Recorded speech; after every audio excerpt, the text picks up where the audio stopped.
AG ನ್ಯೂಸ್ಗೆ ಸ್ವಾಗತ. ಬೆಳಗಾವಿ ಜಿಲ್ಲೆಯ ಅತ್ಯಂತ ದೊಡ್ಡ ತಾಲೂಕು ಖಾನಾಪುರ ತಾಲೂಕಿನಲ್ಲಿ ಅದ್ಯಾಕೋ ಏನೋ ಗೊತ್ತಿಲ್ಲ, ಮೊದಲಿನಿಂದಲೂ ಸಹ ಎಲ್ಲಾ ಕ್ಷೇತ್ರಗಳಲ್ಲೂ ಹಾಟ್ ಅಂಡ್ ಸ್ಪಾಟ್ ಪ್ಲೇಸ್ ಆಗಿಬಿಟ್ಟಿದೆ.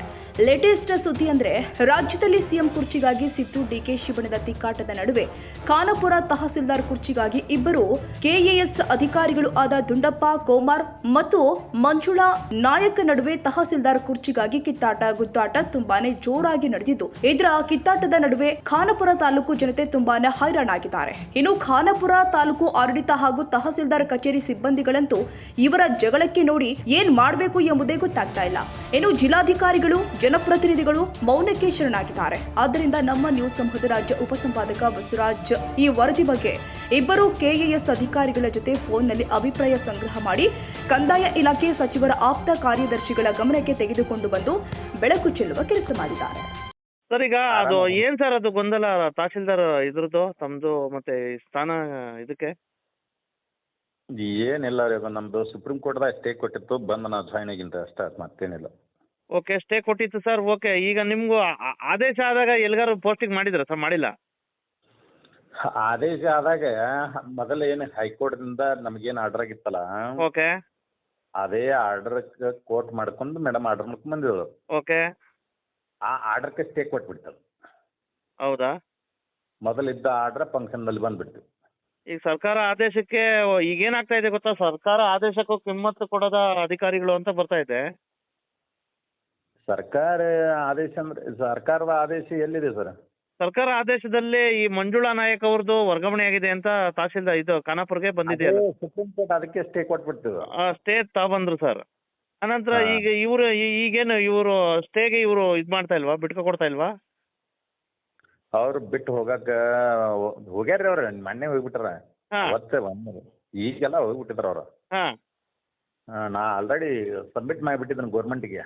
ಹಾ ನಾ ಚಾರ್ಜ್ ತಗೊಂಡು 2 ದಿನ ಆಯಿತು.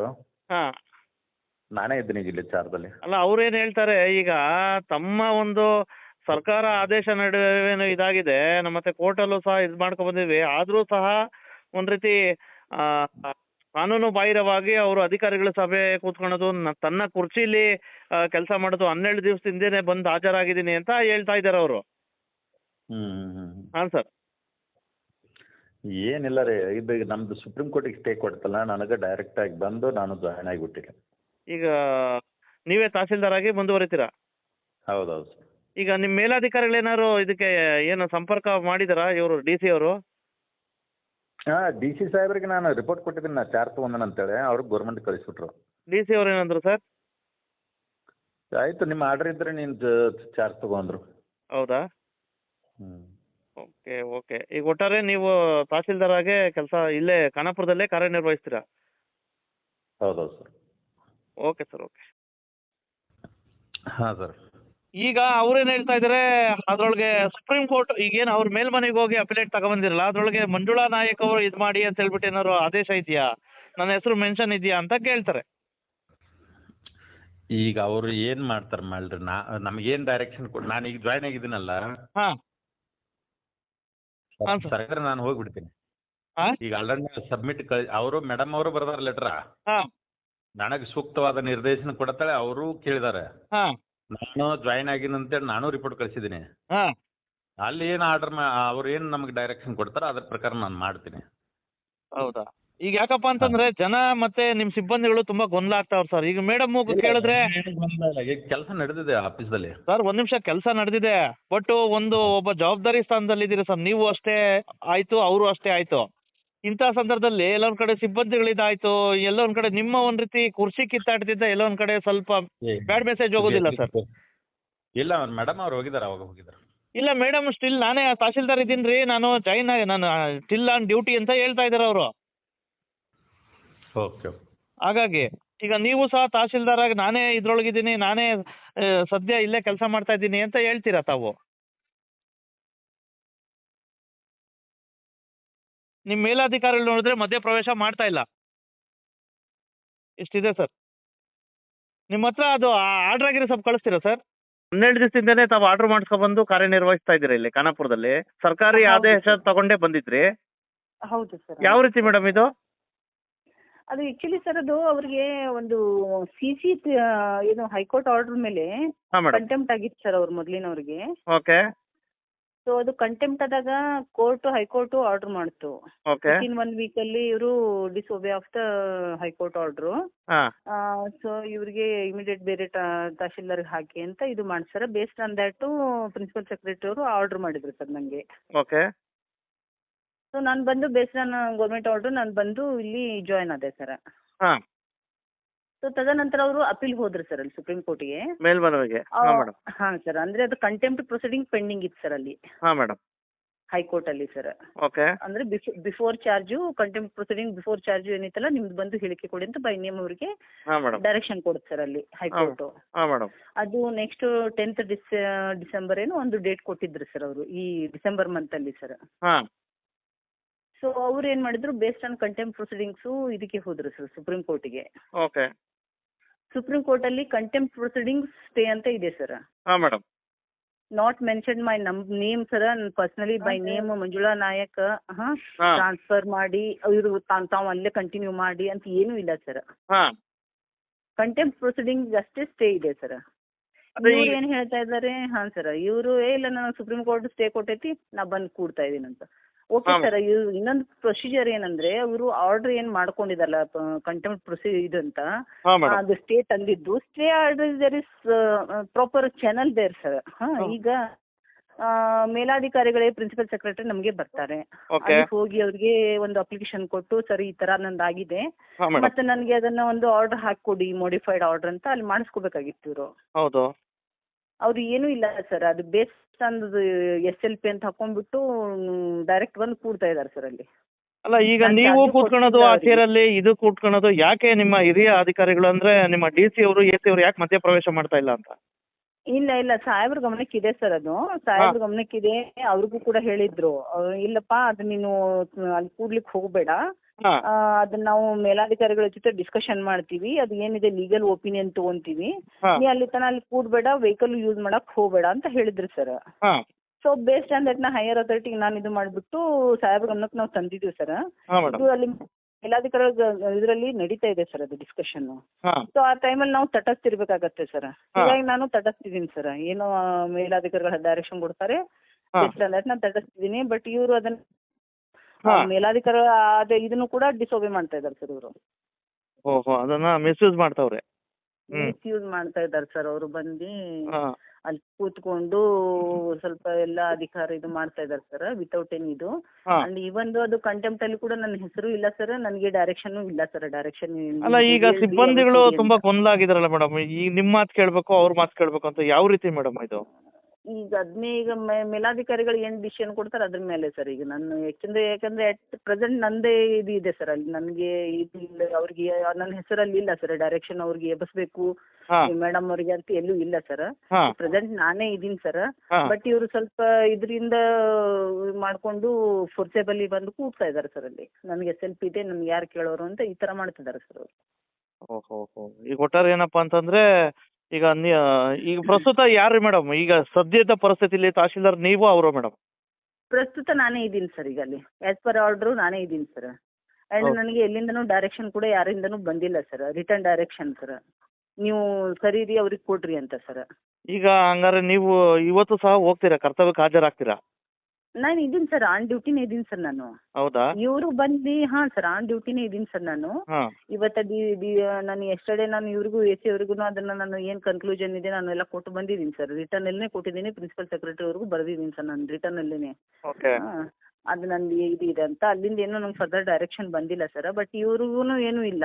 ಹಾಂ ಇವರು ಏನು ಇರ್ಲಾರ್ದೇನೆ ಬಂದು ಇವರು ನಾನೇ SLP ಅನ್ಕೊಂಡು ಕೂತಿದ್ದಾರೆ ಸರ್ ಇವರು ಅಷ್ಟೇ ಅಲ್ಲಿ. ಒಟ್ಟಾರೆ ಇದನ್ನ ಸರ್ಕಾರ ಮಧ್ಯ ಪ್ರವೇಶ ಮಾಡಿ ಗೊಂದಲ ಬಗೆಹರಿಸ್ಬೇಕು ಮೇಡಮ್. ಅವ್ರಿಗೆ ಕೇಳಿ ಸರ್, ಇದನ್ನ ಅವ್ರಿಗೂ ಕೇಳಿ ಸರ್. ಕೇಳಿದೆ ಯಾಕಂದ್ರೆ ಕೇಳಿದೆ ಮೇಡಮ್. ಈಗ ಅವ್ರದ್ದು ಅಭಿಪ್ರಾಯ ತಗೊಂಡೆ ಹೇಗೆ ನಿಮ್ ತಗೋತಾ ಇರೋದು ಮೇಡಮ್? ಹಾಗಲ್ಲ ಸರ್, ಅವ್ರು ಸುಪ್ರೀಂ ಕೋರ್ಟ್ ಅಂತ ಇದ್ದೀರಿ. ಮೇಡಮ್ ಅವ್ರಿಗೆ ಎಲ್ಲಿ ಡೈರೆಕ್ಷನ್ ಇದೆ ಅಲ್ಲಿ? ಹಾಂ ಮೇಡಮ್ ಅವ್ರ ಹೆಸರು ಎಲ್ಲರೂ ಮೆನ್ಷನ್ ಮಾಡಿ ನೀವು ಸರ್ ಅದು ನೀವು ಕೂಡ್ರಿ ಅಂತ ಐತಾ? ಹಾಂ ಅದು ಇನ್ನೂ still it's pending before the court. ಅವರು ಡಿಸೈಡ್ ಮಾಡ್ಲಿ. ಹಾಂ ಮೇಡಮ್. ಅಥವಾ ವೆದರ್ ಏನಾದ್ರು ಮೇಲಾಧಿಕಾರಿಗಳು ನಿಮ್ಗೆ ಏನಾದ್ರು ಆದೇಶ ಬಂದೈತಾ? ಅಲ್ಲ ಇದ್ರೊಳಗೆ ಏನಾರು ರಾಜಕೀಯ ಒತ್ತಡ ರಾಜಕೀಯ ಪ್ರಭಾವ ಏನಾದ್ರು ಬೀರಿದ್ಯಾ ಅಂತ? ಅದು ನನ್ಗೆ ಗೊತ್ತಿಲ್ಲ ಸರ್. ಹಾ. ಅದು ಏನಿದೆ ಅನ್ನೋದು ಅವರು ಇದು ಮಾಡ್ಕೋಬೇಕು. ನೀವು Okay. ಈಗ ಯಾರೇ ಆಗ್ಲಿ ಆಡಳಿತ ಇದು ಅಂತ ಕೇಳಿದಾಗ ನೀವು ಅದು ವ್ಯಾಲಿಡ್ ಒಂದು ಆರ್ಡರ್ ಬೇಕಲ್ಲ ಸರ್ ತಮ್ಗೆ. ಈಗ Okay, ಬೈ ನೇಮ್ okay. ಅಂತ ಹಾಕಿ ಇಂಥವ್ರಿಗೆ ತೆಗೆದು ಇಂಥವ್ರು ಕೂಡ್ಬೇಕು ಅಂತ ಏನಾರು ಇರ್ತೈತಲ್ಲ ಸರ್ ಪ್ರಾಪರ್ ಪ್ರೊಸೀಜರ್. ಹಾ ಹಾ ಹಾ ಆಯ್ತು ನೋಡಿ ಮೇಡಮ್, ನಾನು ಮಾತಾಡ್ತೀನಿ. Yes sir yes sir yes sir yes sir please sir. Okay, thank you sir, thank okay, you. ಧನ್ಯವಾದಗಳು ಮೇಡಮ್. ತಮ್ಮ ಹತ್ರ ದಾಖಲೆಗಳಿದ್ರೆ ಸ್ವಲ್ಪ ಕಳಿಸಿ. ಯಾವ್ದು ಬೇಕು ಸರ್ ತಮಗೆ? ತಮ್ದೊಂದು ಆದೇಶ ಆಗಿತ್ತಲ್ಲ, ಆರ್ಡರ್ ಕಾಪಿದು ಒಂದು ಕಳಿಸಿ. ಹಾಂ ಸರ್, ಹಾಂ ಓಕೆ, ಸರ್, ಕಳಿಸಿ ಮೇಡಮ್. Thank you. ನಾನು ಕಳಿಸ್ತೀನಿ ಸರ್. Thank you. ಹಾಯ್, ನಮಸ್ಕಾರ. ನಾನು ನಮ್ಮ ಬಸವರಾಜ್ ಮಾತಾಡ್ತಾ ಇದ್ದೀನಿ, ಪತ್ರಕರ್ತರು. ವಿಶೇಷವಾಗಿ ಈಗ ರಾಜ್ಯದಲ್ಲಿ ಲೇಟೆಸ್ಟ್ ಸುದ್ದಿ ಏನಪ್ಪ ಅಂತಂದರೆ, ಒಂದು ರೀತಿ ಸಿ ಎಂ ಕುರ್ಚಿಗಾಗಿ ಮುಖ್ಯಮಂತ್ರಿ ಸಿದ್ದರಾಮಯ್ಯ ಅವರು ಮತ್ತು ಡಿ ಕೆ ಶಿವಕುಮಾರ್ ಅವರು ಉಪಮುಖ್ಯಮಂತ್ರಿ ಇವ್ರ ನಡುವೆ ಒಂದು ರೀತಿ ಸಿ ಎಂ ಕುರ್ಚಿಗಾಗಿ ಎಲ್ಲ ಒಂದು ಕಡೆ ಗುದ್ದಾಟ ಕಿತ್ತಾಟ ನಡೆದಿದೆ. ಇಂಥ ಸಂದರ್ಭದಲ್ಲಿ ನಮ್ಮ ಬೆಳಗಾವಿ ಜಿಲ್ಲೆಯಲ್ಲಿ ವಿಶೇಷವಾಗಿ ಅತ್ಯಂತ ದೊಡ್ಡ ತಾಲೂಕು ಖಾನಾಪುರದಲ್ಲಿ ಎಲ್ಲ ಒಂದು ಕಡೆ ಇಬ್ಬರು KS ಅಧಿಕಾರಿಗಳು, ವಿಶೇಷವಾಗಿ ಇಬ್ಬರು ತಹಶೀಲ್ದಾರ್ ನಡುವೆ ಎಲ್ಲ ಒಂದು ಕಡೆ ಆ ತಹಶೀಲ್ದಾರ್ ಕುರ್ಚಿಗಾಗಿ ಕಿತ್ತಾಟ ಪ್ಲಸ್ ಗುದ್ದಾಟ ನಡೆದಿದೆ. ಏನೋ ಹೇಳ್ತಾವನೆ ಬಸವರಾಜು ಅಂತೀರಾ? ವಿಶೇಷವಾಗಿ ಇದೇ ನೋಡಿ ಲೇಟೆಸ್ಟ್ ಸುದ್ದಿ. ಇತ್ತೀಚೆಗೆ ನವೆಂಬರ್ 14ರಂದು ಎಲ್ಲ ಒಂದು ಕಡೆ ಹಿಂದೆ ಇರ್ತಕ್ಕಂಥ ಒಂದು ರೀತಿ KS ಅಧಿಕಾರಿಗಳು ಆಗಿರ್ತಕ್ಕಂಥ ದುಂಡಪ್ಪ ಕುಮಾರ್ ಅವರು ಎಲ್ಲ ಒಂದು ಕಡೆ ತಹಶೀಲ್ದಾರ್ ಆಗಿ ಕಾರ್ಯನಿರ್ವಹಿಸಿ ಇದ್ರು. ನವೆಂಬರ್ 14ರಂದು ಅವರು ರಿಲೀವ್ ಆಗಿದ್ರು. ಆ ಒಂದು ಸ್ಥಾನಕ್ಕೆ ಎಲ್ಲ ಒಂದು ಕಡೆ ಮಂಜುಳಾ ನಾಯಕ್ ಅಂತಕ್ಕಂಥ ಒಂದು ರೀತಿ ಮಹಿಳಾ KS ಅಧಿಕಾರಿಗಳು ತಹಶೀಲ್ದಾರ್ ಆಗಿ ಬಂದಿದ್ರು. ಇದಕ್ಕೆ ಇದಾದ ನಂತರನೇ ನೋಡಿ ಸಾಕಷ್ಟು ಒಂದು ರೀತಿ ಕಿತ್ತಾಟ ಪ್ಲಸ್ ಗುದ್ದಾಟ ಸ್ಟಾರ್ಟ್ ಆಗಿದ್ದು.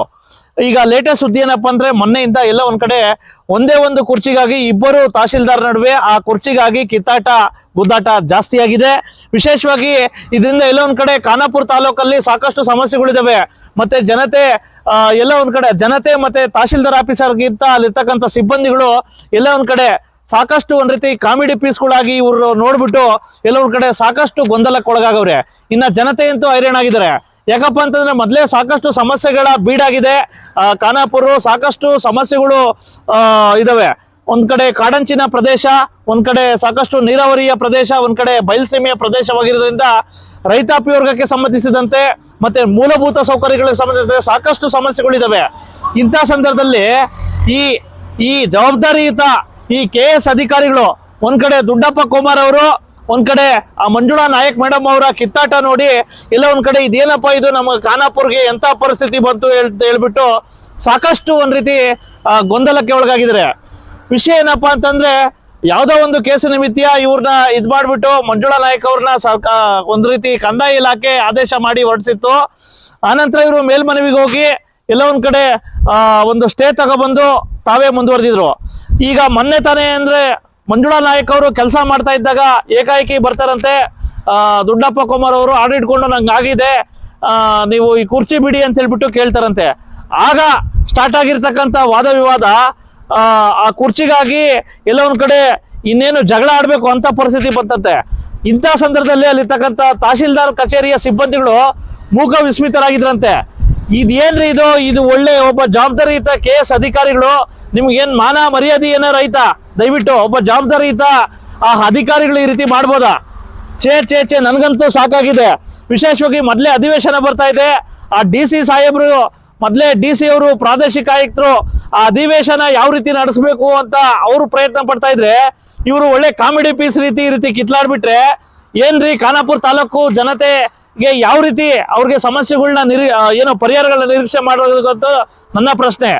ಹಾಗಾಗಿ ನಾನ್ ಕೇಳೋದಿಷ್ಟೇ, ದಯವಿಟ್ಟು ಕಂದಾಯ ಇಲಾಖೆ ಸಚಿವರು, DC ಅವರು, ಪ್ರಾದೇಶಿಕ ಆಯುಕ್ತರು ಮಧ್ಯಪ್ರವೇಶ ಮಾಡಬೇಕು.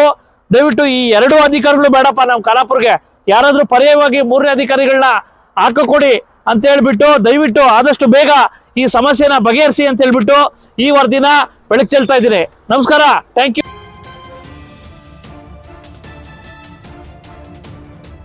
ಕನ್ನಡಿಗರ ಮೆಚ್ಚಿನ ನಿಮ್ಮ AJ 24/7 ನ್ಯೂಸ್ ಕನ್ನಡ ವಾಹಿನಿ ಇದೀಗ ಟಿವಿಯಲ್ಲಿ ಲಭ್ಯ. ವೇಳೆ ನೋಟಿಸ್ ಕೊಟ್ಟಿದ್ರೆ ವಾಪಸ್ ತಗೋತೀವಿ. ಇವತ್ತು ವಕ್ಫ್ ಪ್ರಾಪರ್ಟಿ ಅಂತೇಳಿ ಬರ್ತದೆ ಅಂತ ಹೇಳಿದ್ರೆ ರೈತರು ಬೀದಿಗೆ ಬದಲು ಏನ್ ಮಾಡ್ಬೇಕಾಗತ್ತೆ? ಯಾರು ವೋಟ್ ಹಾಕಿಲ್ಲ ಅಂದ್ರೆ ಗ್ಯಾರಂಟಿನೆಲ್ಲ ಸ್ಟಾಪ್ ಮಾಡ್ಬಿಡ್ತೀವಿ.